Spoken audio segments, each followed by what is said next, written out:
Sa episode na ito malinaw na hindi na lang ito tungkol sa kapangyarihan at politika, kundi isa na itong personal na digmaan ang galit ng taong bayan laban sa pamilyang Guerrero na matagal nang kumukulo ay tuluyan ng sumabog sa harap ng lahat. Ang unveiling ceremony na dapat sana ay isang seremonyang puno ng respeto ay nauwi sa protesta, kaguluhan, at matinding tensyon. Hindi na lang basta nagrereklamo ang mga tao, dahil ang nararamdaman nila ngayon ay takot at put ang palpak at nakamamatay na relief goods ang mga sirang ambulansya, at ang sunod-sunod na alegasyon ng katiwalian ay lalong nagpaalab sa galit ng publiko, at ang pinakamabigat dito ay unti-unti nang nagiging simbolo ng pang-aabuso at katiwalian ang apelyidong Guerrero sa mata ng mga tao. Sa gitna ng lahat ng ito mas lalong naging delikado ang sitwasyon dahil sa pahayag ni Brando Mondragon dahil siya mismo ang nagdadawit sa buong pamilyang Guerrero sa korupsyon at sa mga koneksyon nila sa mas madilim na sistema para bang sinasabi ng episode na hindi lang sa City Hall umiikot ang problema kundi mas malalim at mas malawak pa ang ugat nito kaya lalo pang nawala ng tiwala ang mga tao at mas naging agresibo ang kanilang paninindigan at ramdam din na kahit ang mga nasa kapangyarihan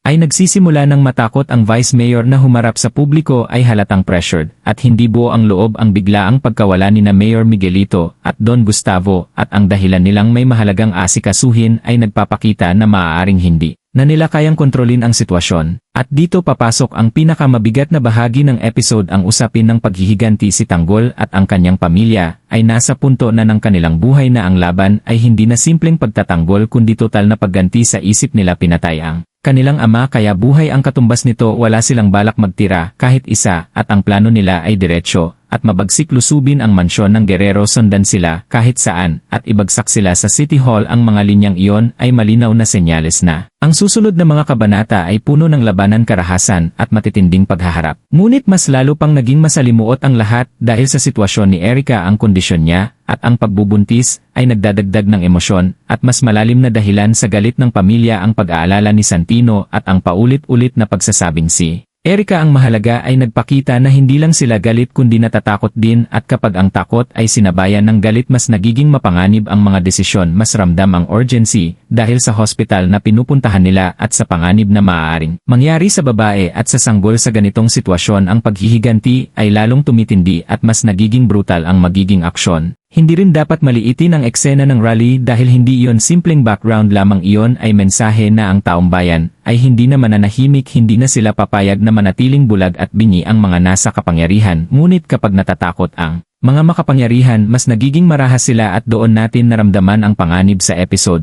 dahil may mga linyang nagmumungkahi ng karahasan at pagpatay. Ang ganitong mga pahiwatig ay nagpapakita na ang digmaan ay hindi na lang sa salita kundi magiging literal na laban ng puno ng dugo at sakripisyo. Sa kabuuan ng episode na ito ang nagsilbing turning point, nagsisimula ng mabasag ang imahe ng pamilyang Guerrero na dati ay parang hindi kayang galawin. Ang galit ng publiko ay nasa ruok na, ang paghihiganti ni Tanggol ay tila hindi mapipigilan at ang kondisyon ni Erica ay nagbibigay ng emosyonal na bigat na mas lalong nagpapataas ng tensyon. Ngayon ang pinakamalaking tanong ay hanggang saan kayang pumunta ng pamilyang Guerrero para lang mapanatili ang kanilang kapangyarihan at magtatagumpay. Ba si Tanggol na ibagsak sila o mas maraming buhay pa ang mawawala bago matapos ang digmaan? Ang susunod na episode ay tiyak na puno ng tensyon, aksyon at mga nakakabiglang twist dahil ang kwento ay umabot na sa puntong isang maliit na spark lang ang kailangan para tuluyang magliyab ang buong sistema.